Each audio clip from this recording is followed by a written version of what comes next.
Hola, ¿qué tal? Cordial saludo.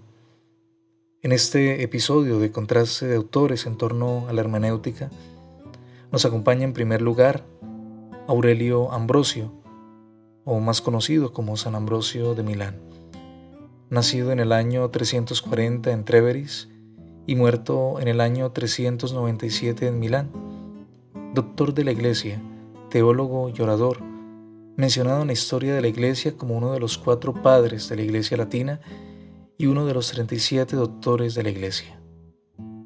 Su método exegético ha trascendido los límites del tiempo. Como elementos y claves de su lectura, tenemos en primer lugar la exégesis alegórica, aportado de la alegoría alejandrina, a partir de los comentarios de la Sagrada Escritura, ordenando su sentido moral y místico. Estos servirán como 2 conceptos en torno a la hermenéutica latina. También se distingue su doctrina, que no está específicamente cerrada en el sentido de la diversidad de ópticas que asumía su exégesis, literal, histórica, moral y mística. También, en cuanto a clave de lectura, lo literal o la ratio dictorum buscaba lo más obvio del texto, a partir también de lo histórico como un primer examen del texto en tanto su contextualización. También lo no literal o intelligibilis, considerando las ideas que contraponen el sentido textual, superando la razón literal, ayudando a comprender la perspectiva moral y mística, que será superior en su interpretación. Dentro de sus tipologías textuales se encuentra en el autor el otro sentido, o sensul altior. Abordando las claves de lectura, indican la superación de lo textual, dando un sentido a la comprensión integral del texto. Y este se encuentra en toda la escritura como clave de interpretación. Es decir, el texto no es calificable en sus características, rasgos, función o género, sino que por el contrario la Sagrada Escritura tiene una misma naturaleza reveladora y también de enseñanza. Por eso los argumentos del autor son por un lado argumentativos, como también expositivos, dado este último por la naturaleza de la fe como escenario reflexivo. Como elementos semióticos, en Ambrosio se considera un orden específico, dado que, como se menciona, se toma un sentido profundo que parte de la literalidad textual, reinterpretando como causa primera la moralidad y la mística. Ahora bien, respecto a la simbología de la interpretación, en Ambrosio, al considerar la exégesis alegórica, se ordenan los sentidos para encontrar la interpretación precisa del texto a la luz de la fe. De la literalidad y de la interpretación del texto, sucede que la reinterpretación es antropológica, por lo que el mensaje de la Sagrada Escritura es salvador, dirigido a todo hombre en su moralidad y en su mística, pero también es espiritual, que tiene como centro la revelación de Cristo, es decir, es un mensaje cristocéntrico. Además de aquello, hay elementos semióticos que son reiterativos en Ambrosio, conceptos fundamentales desde lo teológico, lo pastoral y lo político, a saber, la dimensión de la gracia y la salvación, la autoridad de la Iglesia sobre el Estado y la defensa de la fe ante las herejías. Dentro de sus aportes al contexto del siglo XXI, estos perduran hasta nuestros días, en principio porque, como doctor de la Iglesia, dio grandes contribuciones a muchos de los aspectos de la teología de la Iglesia y que ésta ha cultivado desde la tradición. La gracia y la salvación son conceptos centrales de la fe cristiana, también la Trinidad o el cristocentrismo, entre otros. Además de aquello, sus aportes a la exégesis han sido reconocidos incluso desde sus tiempos, como con el obispo Agustín de Hipona, quien mostraba admiración por ese autor y seguía sus enseñanzas retóricas y sus métodos exegéticos. Ahora bien, la perspectiva alegórica de Ambrosio respecto a la interpretación de las Sagradas Escrituras ha formulado a lo largo de los siglos los cimientos de una hermenéutica de la palabra revelada, dado que ello invita al lector creyente a tener un acercamiento y análisis de los límites y de las medidas de la comprensión que hace posible tal interpretación. Como segundo autor invitado, tenemos a Jean-Paul Gustave Ricoeur, nacido en Valence en 1913 y muerto en Chasseneuil en el año 2005. Filósofo y antropólogo francés. Se reconoce en la historia de la filosofía porque intentó combinar la descripción del fenómeno o fenomenología con la interpretación hermenéutica. Fue considerado un revolucionario del método fenomenológico hermenéutico. Como elementos y claves para su lectura, tenemos la metáfora, como el análisis del texto desde el ángulo lingüístico, siendo ello un proceso cognitivo que da un nuevo significado semántico. También el transporte de significado, que refiere al fenómeno lingüístico, como consecuente a dicho proceso cognitivo de la metáfora. También el conflicto entre dos hermenéuticas, amplificadora y de la sospecha. Conflicto de las interpretaciones. La imaginación como recurso que propone la interrelación y la comunicación de una cultura con otras, procurando la empatía que nos saca de nosotros mismos para abrirnos al otro.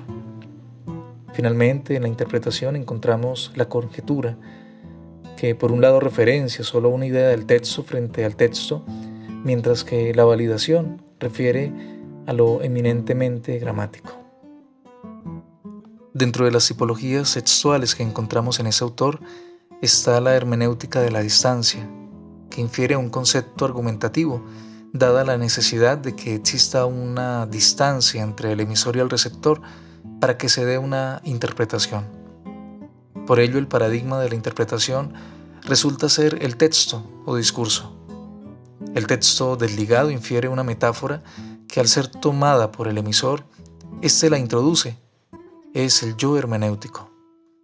Es así que el emisor se apropia del texto para que le dé sentido desde su experiencia de vida, que sería la reelaboración del texto. De acuerdo a ello, la labor de la hermenéutica en el texto radica en la recuperación de su significado. Por otro lado, el contenido del autor refiere a textos de carácter expositivos especializados en el campo de la filosofía y de la antropología. Además, el autor da importancia al redescubrimiento del lenguaje, dado que ello se ubica en la perspectiva hermenéutica y por tanto del campo de lo interpretativo. Es así que los símbolos para el autor son importantes para elaborar una filosofía de la reflexión. Dentro de los elementos semióticos, un aspecto interesante, la fenomenología hermenéutica del autor, supone un desciframiento de los símbolos comprendidos como de doble sentido, en que el primero apunta al otro. Esto refiere a la dimensión interdisciplinar, heurística y filosófica del símbolo, dado que el símbolo da apertura a la reflexión. Decía, el símbolo da que pensar. Es interesante ver también en ese autor que la hermenéutica en la fenomenología asume una actitud dinámica de comprensión de la propia vida, por lo que la interpretación resulta ser una búsqueda constante del sentido existencial.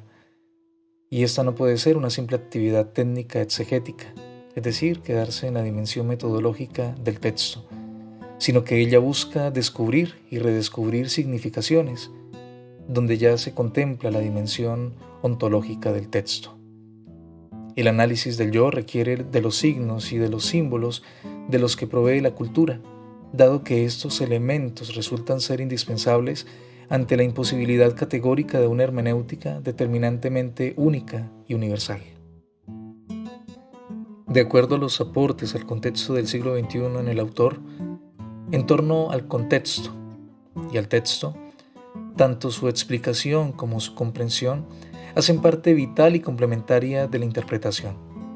El texto entonces puede ofrecer diversas perspectivas y en su revisión, el lector podrá apropiarse del texto. Las apropiaciones de Ricoeur radican en que la comprensión del texto se hace necesaria para su explicación y su apropiación. La finalidad de hacer propio refiere a la relación que el lector descubre con el texto, por lo que resulta ser importante para quien lo quiera leer. Por otro lado, la interdisciplinariedad que pretendía el autor, incluso desde la coparticipación entre la fenomenología y la hermenéutica, plantea un diálogo de las distintas corrientes de pensamiento, por lo que propone diversos puntos de vista, no único ni universal, con actitud respetuosa, mediante un positivo conflicto interpretativo. Como tercer y último autor tenemos a José Eustacio Rivera Salas, nacido en Huila en 1888 y muerto en Nueva York en 1928. Fue uno de los escritores colombianos más reconocidos en el panorama internacional, destacado sobre todo por su obra poética. Su obra más conocida, considerada como un clásico de literatura hispanoamericana, es La Vorágine. Como elementos y claves de su lectura, el naturalismo, como se plantea en sus obras, resulta interesante para una interpretación de escenarios y de espacios, incluso recopilados en sus viajes y que influenciaron en sus narrativas y poesías. También el rompimiento con el romanticismo y el costumbrismo propios de las corrientes dominantes en la novela colombiana. También el impresionismo como forma de expresión del autor, dados los atributos comunes y a la par mágicos de los lugares y de los personajes en sus textos. Un referente de las narrativas del autor se referencian en los libros de caballerías del siglo XV, pero ya en el contexto latinoamericano, en una batalla contra una selva antropomórfica, por ejemplo. Finalmente, las características sobrenaturales y mágicas hacen parte vital de la narrativa del autor, enfocando un ambiente acomodado a todo tipo de búsqueda entre sus lectores. Dentro de las tipologías sexuales del autor se encuentra la dimensión sociocultural, dada la importancia de la tensión entre la realidad y la ficción, considerando los juegos literarios que se plantean en sus obras. Estos imaginarios, de alguna forma, tienen una doble posibilidad de considerarse o una realidad o el producto de la ficción. También como recurso textual, el autor considera su experiencia personal para tejer la mayoría de las tramas de sus narrativas entre cartas, crónicas y escritos de diversas formas. También el autor considera la posibilidad de una dinamicidad en las escenas que conjugaban la mente fotográfica del autor con las vivencias generales de sus lectores, como por ejemplo El jaguar que caza o La comida del caimán, entre otros. Como elementos semióticos, es indispensable el uso de los sentidos, es decir, de las sensaciones causadas por su narrativa, que apela a que el lector pueda entrar en las distintas escenas. También los lugares se convierten en símbolos que rodean a los protagonistas y sus destinos.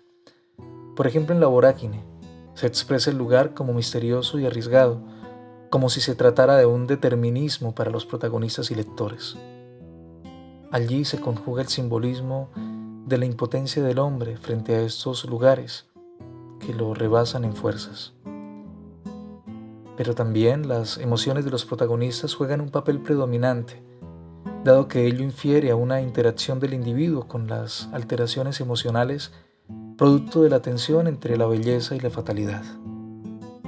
Como aportes al contexto del siglo XXI, mediante los recursos literarios empleados en las narrativas del autor, es preciso señalar que éste, a través de su literatura, plasmaba una lucha actual en el territorio nacional, que aborda aspectos políticos y la crítica a los entornos sociales del individuo, como la esclavitud o el dominio centralista.